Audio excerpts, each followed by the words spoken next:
For now, we go to the D4 Land Services hotline. Most guests of the Louie Bellina Show join me on the D4 Land Services hotline. This guy almost never does, but hey, plans all Friday have changed. When you need to get your land fixed up, d4landservices.com. Land cleared, land excavated. Visit d4landservices.com or join now BBQ PitMaster Brice Jones. Brother, how's your universe? You staying dry out there, man?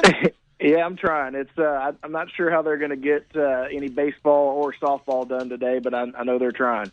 They're trying. Look, softball, and I don't know. I would say if you were listening to me, but I know you avoid it like the plague. Unless it's like a post game on an Aggie football Saturday, you're trying to avoid it like the plague. But they want to just get that game one resumed. They need to play 5 outs, I think it is. Because they don't want to tomorrow play basically 2 games and change, because that would be a doubleheader Saturday, but they still got to finish this game 1. And they're trying to avoid that because it'd be like resume the game, 30-minute break, play game 1, 30-minute break, and that is just a bit much.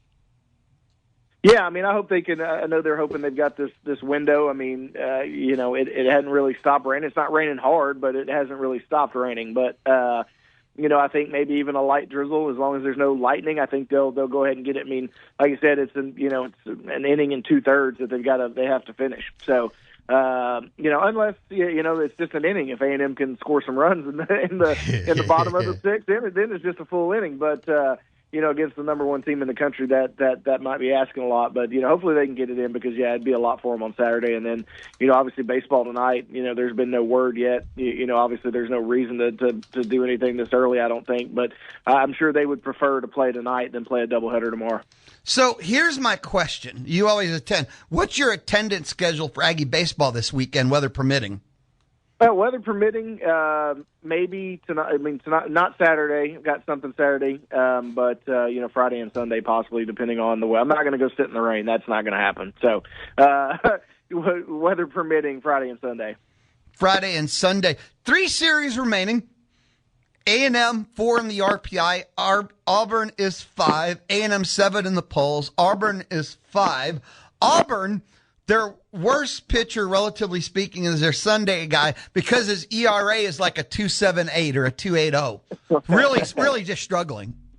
Yeah, I mean, but they do have a great pitching staff. But you look back in the last couple of series, A&M has faced Texas and Florida and handled that pretty well. So, I think this offense is up to the challenge. The pitching staff obviously, is really good on Auburn's side, and A&M's is kind of back and forth outside of Aiden Sims. So. It should be an interesting one. I mean, it's, top 10 matchup and a lot at stake with the, national seed hopes for both teams. Again, in my head, thinking through all this, the last 2 weekends, the Aggie pitching staff's been not bad. No, that's being too harsh. They've kind of been goodish. Is it real? Have they turned a corner? Am I being hesitant because of how bad it's been? I leave it up to you, because you're a pretty harsh critic too, but where is this Aggie pitching staff right now? Yeah. You forget about #positive Brice. I'm not, you got to remember that. I've turned a corner myself. But, saying not bad is not being fair to it. They've been good. Aiden Sims has been great. Freshcorn has been great. Gavin Lyons has been great. And, really I think you say you teeter on it because Friday night has just not been good enough. When you can't get more than 3 innings out of your Friday night guy, it makes it tough on the weekend, especially with a bullpen that is missing some guys because of injuries. And so I really think that comes down to it is Shane Sadeo. You got to hope at some point he figures it out, because you need more than 3 or 4 innings out of your Friday guy. That's my only complaint at this point. Weston Moss has been good, a lot better since he moved to Sunday. And getting tons of run support on a Sunday. Yeah, if this is real, and you need more than a couple of weeks, let's do it for a month. If this is a permanent change, they're like a legit 4. They're a legit national seed. They're legit Omaha, because it's the pitching that then matches the offense. Because even at good, it's not like they're Omaha level pitching, but with a good pitching staff with one of the most elite offenses, that's Omaha, baby. This is a legit national championship contender. Yeah, absolutely. And then, you look at it, what was it last Friday night against Florida? The offense ran into King, and he was phenomenal. And then they did what they did on Saturday and Sunday. So, when your Friday guy doesn't give you 3 innings, you don't have much of a chance when a guy goes out and shoves like that, and you're going to get that in the postseason. I would think that in the postseason you'll probably see some things flip around. I think Aiden Sims would probably be your guy.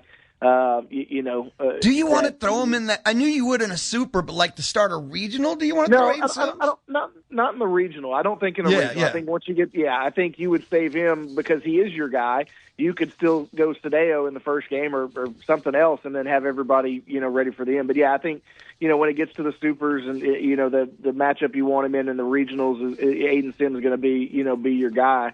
And so it's really just about these next few series and getting more out of Sadeo to get to the postseason and get the seed that you want. Something that's been fascinating to me this Sunday, TBD, TBA is not the worst thing I've ever seen in Aggie pitching. It just hasn't. The idea of taking pitchers that can't start and just asking them to go maybe 2 times through the lineup, even if it's only 2 innings, just has not been the worst thing I've seen. No, and I mean, I think it's, it also gives you more flexibility on Friday and Saturday if you need Weston Moss. He goes into it knowing, hey, your number might get called on Friday and Saturday, and then they just figure it out on Sunday. Because with this offense on a Sunday, they can score 7, 8, 9, 10 runs. It may not matter who pitches, That's just I think they're able to do that because of how good this offense is. And we know how Sundays are. Lots of runs get scored on Sundays, and with this offense, even more get scored. So I think this offense gives them the flexibility to be able to do that on Sundays. Do you think taking Moss out of the lineup, using him maybe in a more effective way, and no matter what he throws, as long as not too many innings early, he'll pitch on Sunday. Do you think this is like maybe mentally put him in a good place, and he's throwing freer? Maybe so. We don't know. I thought you knew everything. No, I mean I do, but I don't know. I can't get inside people's heads. So all right. That's my one superpower I don't have. Okay. But I mean, it feels like it because he's pitched a little bit better and hasn't given up the long ball quite as much since this change. And if he pitches 1 inning on Friday, he can still give you 2 or 3 on Sunday as the starter. So I don't think it's a terrible thing. He maybe goes in not knowing he has to give 6 or 7 innings. That hey, give us 3, or 2 times through the order, then we'll be in a good spot. Yeah, he's trying to go 3 innings twice instead of 6 innings once. And I don't know. It just seems to fit him.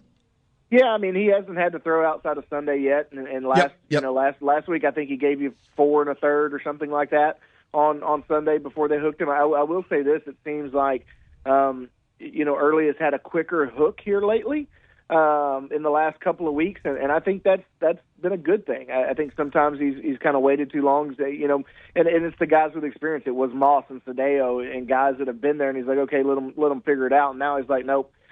First sign of, real trouble, we're going to go get him, and we'll figure it out after that. That's called learning. And it's not just him, because people are like, oh, Early's only his second year. That's learning your personnel and you learning too. It's a combo. Yeah, I mean, look, he's in the second year. Not that he hasn't been a coach for a long time, but second year as a head coach and making some decisions that maybe he hadn't had to make before. And so, you trust your guys, as much as you can. And I think that's what happened early on. He just trusted them and trusted their stuff, and now he's realizing that, not that he can't trust them, that I think he's learned that when it's time to go get them, and he can see the struggles and when things are starting to kind of go the other way, and it's usually that third time through the lineup for both of them. Yeah, it just, I don't know. I could tell you as a sports fan, this has been fascinating to me, watching Early, year and change, this team this year, growth, because this has definitely been a progression.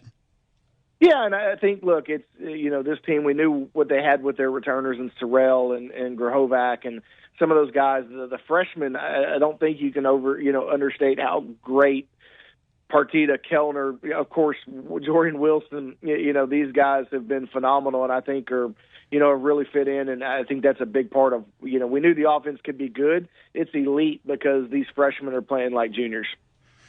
Brice Jones hanging out with us on the D4LandServices.com, and I don't know about you, I'll say another relaxation point, something that's allowed me just to be happy and just enjoy this. They're locked into a regional. I can't imagine what would have to happen in the last 3 series to slip outside, let's say, 16. It's making this all the more fun to just kick back and fist bump and kick back and cheer and just kick back and have fun with it. Well, I mean, look, when you're winning, it's fun. You know this, and What? they're winning. They're winning right now, and obviously it doesn't get any easier moving forward. But yeah, I mean, winning baseball and hosting a regional and possibly hosting a super, there's nothing more fun. It's one of the going to regionals and going to supers and actually winning them. There's not much that beats it, and it's only because we haven't won. I'm sure winning a playoff game in football would trump that, but we hadn't done that yet. So I'm going to stick to what I know here. So let me ask you, it's one of those, at a bar with some drinks type question, but I'm looking at the trajectory of our big three, and I'm, football, basketball, baseball, and I'm sure you've heard this before. I've never asked this before. People have asked me in the Texas Mobile and Lube Express inbox, which of these three do you think could pull a Natty first? I think I don't. It's never easy, but I think the easiest thing is baseball is the one. I think it's a little bit easier just because of how it's set up and being able to host a regional and there's the top teams are the top teams, whereas in college football with the playoff, there's a lot going on. Obviously, basketball is even extending even further. And A&M's just never. Now I know Bucky's kind of changing things and recruiting that way, but we've just never seen basketball ever really, have a chance or be competitive for that type of title. So that's probably the one that's at the bottom, and then baseball for me is probably the one that feels like the easier road than it is in the other sports. It's easier. It's relative. You got to get hot at the right time. I look at what Bucky's brought in this transfer portal. He brought in the talent level that equals like Elite Eight and regional final. They've got the triumvirate, the big three. You need to do that now. If you're there, you're kind of Final Four contender. I mean, we don't say that often with Aggie basketball, and it might be uncomfortable for some, but they have that top end talent. Bucky Ball creates the role players from there, and they've got the depth even in the role now that. Let's not say Natty, but they've got a Final Four potential roster. Am I being outrageous? I think you're being a little outrageous, but that's come on. Look, last year was fun and everything, and yeah, they've gotten some big time guys out of the portal, but one of them, one of the guys that you're counting on still has to get, the guy coming out of the G League's got to get approved. I know they think it'll happen, but that's still out there, and for me, it's. In baseball, it feels like one injury to one of your top players doesn't kind of derail things where it can in basketball and football. Like, if you lost in football, you lose your quarterback, your season's over basically. Whereas you lose, one of your top hitter in a lineup, then not that he can be replaced, but there's other guys that can step up. It just feels like baseball is one of the ones that can't be derailed as easily by injury and other things as the other sports can. That's true, but look. When I have these conversations, I can never say barring injury because everything is barring injury. Like Aggie football, barring if Marcel goes out, the whole season's a wash. Yeah. So barring injury, okay, I agree with that. But Haggerty, M'Baku, and Warren, I'll go to war with those three.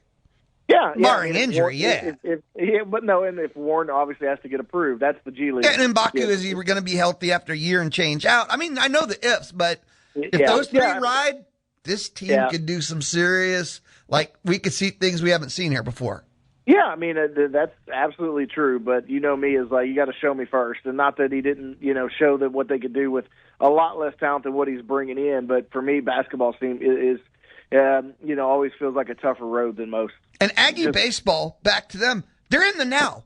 If this pitching staff continues its progression curve, by the time regionals start, if they continue on the progression curve, they're a top 4 team in the country. And if you're a top 4 team, you're not just Omaha, you're an Omaha threat. You're not an Omaha participant. Well, and just a couple of years ago, I mean, look, this program's gotten closer to winning a Natty in the Big Three as anybody. And so, I think you have to roll with baseball just off of what they've done, here recently, even though it is a new coach. But, the program's in a good spot, and they got, just a few outs away from winning it all just a couple of years ago. So they've been the closest. So I feel like if anybody's going to take it home, it would be baseball right now. You going to be in tears when it happens? I don't know. That's a good question. I'm me, I'm not much of a crier in sports. Even when the Astros, finally broke through, the tears didn't come. But obviously, A&M is different. it's different. It just means more. It does to me, absolutely. I know to a lot of people, and so yeah, I mean, it especially I know my kids will be with me at whatever national championship game it's at, and so that will mean a lot to me, just like they were with me in Omaha, and it was a blast, regardless of if we lost. It's a memory I'll never forget, and so yeah, I mean, I don't know, we'll have to see. I'm not much on crying in sports, but if I'm going to cry, it's going to be because of my kids or something like that. Fair enough. Hey, Brice, quick timeout, come back. Dude, there's so much. We're in the prime of spring right now. Yeah, with a lot of rain. With a lot of rain. Brice Jones on the D4 Land Services hotline. It's all a part of Friday here on the Louie Bellina Show, presented by CC Electric, Friday on the Zone. Make sure to get the podcast of Texags Live, the Louie Bellina Show, or Chip Howard Sports Talk Daily at zone1150.com and everywhere you get your podcasts. All right. I can't relive the KTSR 92.1 nothing but rock y'all days, but Van Roth, Van Halen. I actually met Van Sharon backstage. They opened up the Van Sharon era down in Houston, went to the concert, had a backstage meet and greet, and you can shake a man's hand and tell a lot, and I don't think I shook a man's hand that day. I almost cried, the death of Van Halen. Time now to head back out on the D4 Land Services hotline and hang out more with Brice Jones. If you ever need a metal building, a custom metal building built from the ground up, go check out d4landservices.com. Brice, that Astros doubleheader yesterday is one of the most bizarre things I think ever. They lose game 1 10-3. They win game 2 11-5. It was the best of times. It was the worst of times. Oh, yeah, I mean, it's been the worst of times a lot lately. So any win is a positive at this point because they obviously haven't been very good. They've got no pitching staff. I mean, it's been brutal. Yordan Alvarez went yard in game 2, 3 for 4, went yard, had an RBI, his 12th. He ended April with 12 home runs. He's tied for the Major League Baseball lead with 12 home runs in the month. You're having Yordan Alvarez have like Cy Young, huh? AL MVP. I mean, he's up there with Judge. He's up there. He's as good as it gets in all of baseball, and it's had almost zero impact. Yeah, I was going to say we're wasting what could be an MVP year from Yordan at this point. And I mean, it just goes to, I mean, they just don't have any pitching. I mean, Hunter Brown, I mean, they just don't. And the bullpen's been even worse. I mean, Brian Abreu can't even top like 92 miles an hour right now when he used to throw 100. Like, it's an absolute mess with the pitching staff. Whatever's going on with him is inexplicable. Nobody can tell you. Is it psychological? Is it physical? This guy's lost 5 miles an hour. You can't lose 5 miles an hour. It doesn't disappear.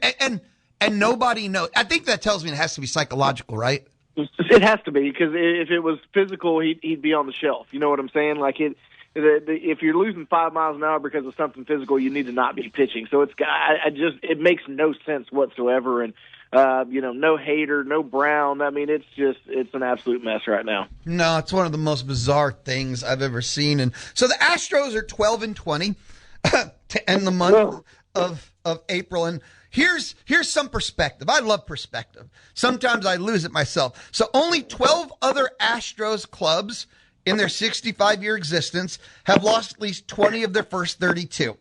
8 of 12 finished with a losing record, and one other of them finished at 500. Of the 132 teams since 1995, this is all of Major League Baseball, that started 12 or 20 or worse, only 4 made the playoffs. And of those 4, did you know that 2 of them were actually the Astros in 2024 when they won the AL West, and 2005 when they won the National League pennant? So you're saying there's a chance? That's what you're telling me. I am. I'm not going to handicap what percent chance, but it's happened 4 times, and 2 of them were Astros teams. Yeah, one of those was when they printed the tombstone on them. That was 2005, right? When they printed the tombstone on the paper, and then they turned it around and won the pennant. They were the Undertaker on that one. They just popped up in the middle of the ring. The Astros pitching staff has issued 15 more walks on the doubleheader Thursday, and at the end of May, their ERA is 6.08. Perspective, it is a full run higher than the Washington Nationals, who have the second highest ERA. So it's not just the worst in baseball, but think about it. It's a full run higher than the second worst. It's not just bad, but it's so much worse than anyone else in MLB.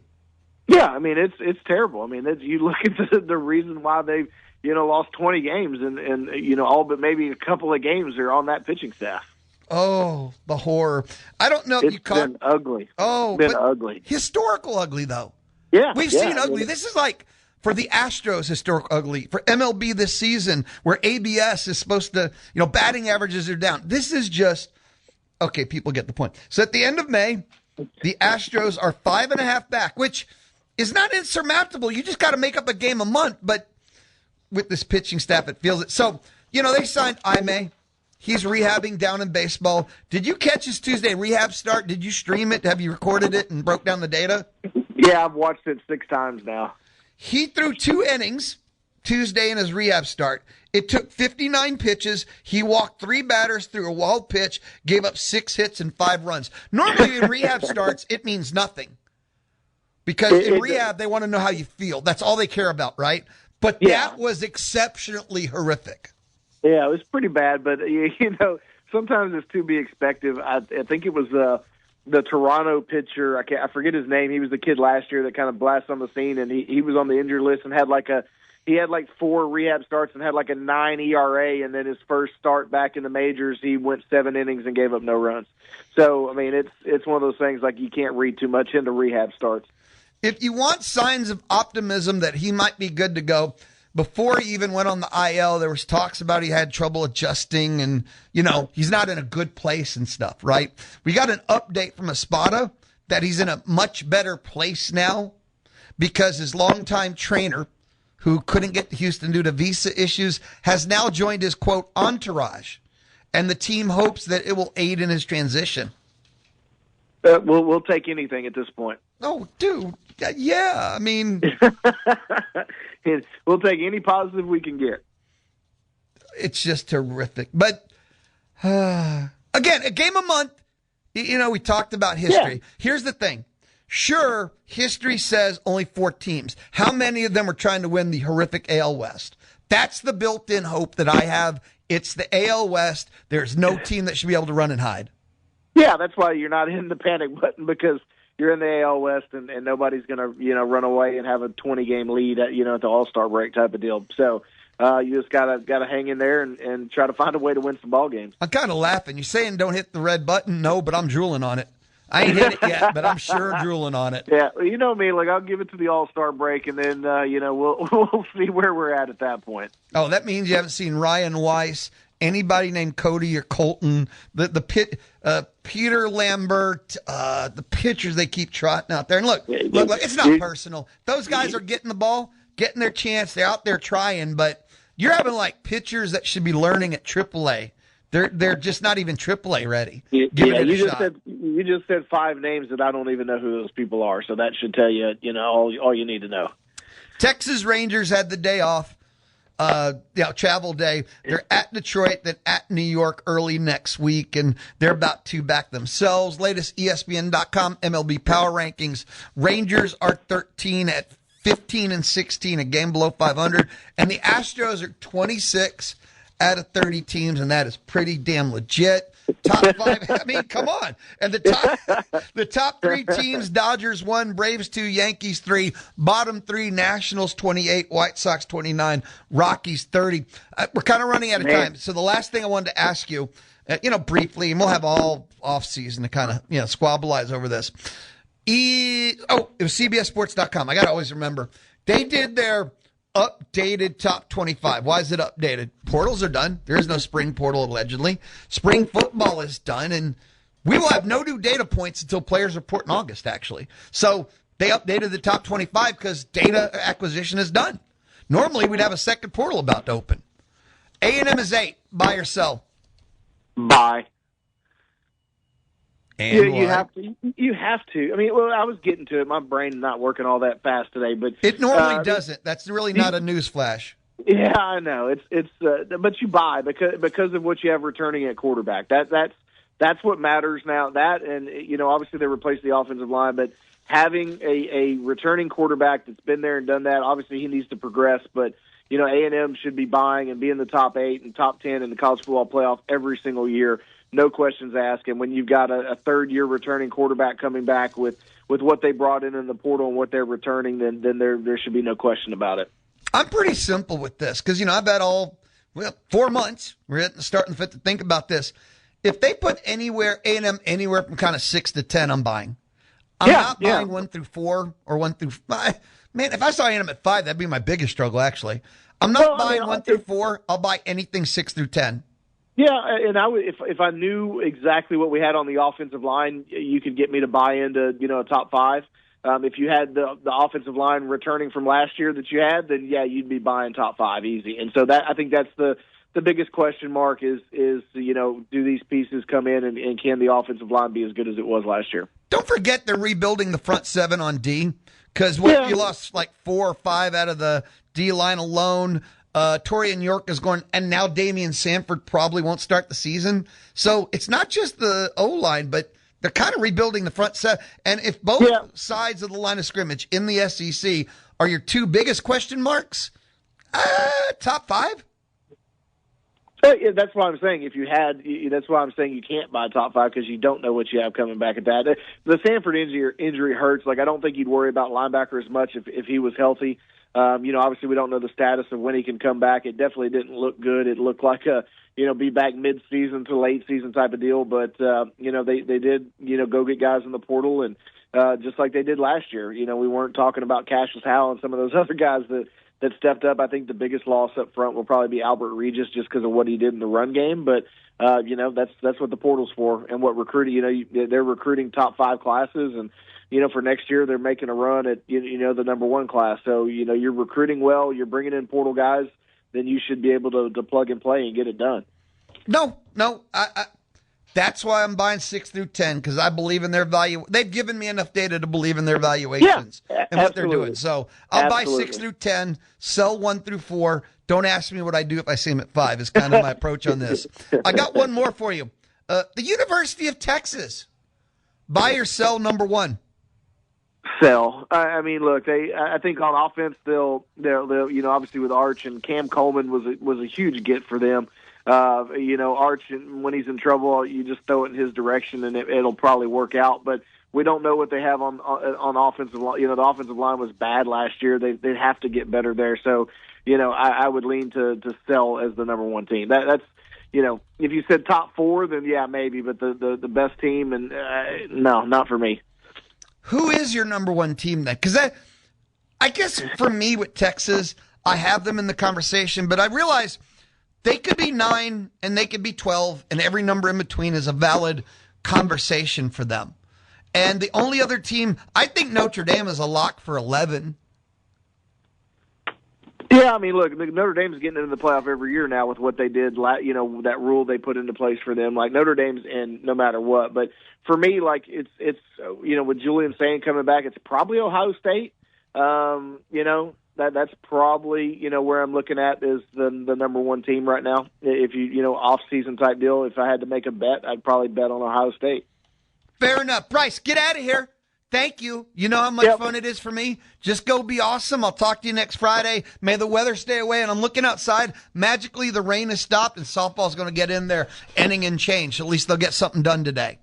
Beat the hell out of Oklahoma and Auburn and everybody else. Later. Be good, brother. Later. Bryce Jones hanging out with us on the D4 Land Services hotline. Don't forget, land help. What, like kind of forestry, mulching, pond construction, land fixed, land cleared, land excavated. Go to d4landservices.com. When we return, we got to wrap things up. Aggie softball on the zone. On the zone today.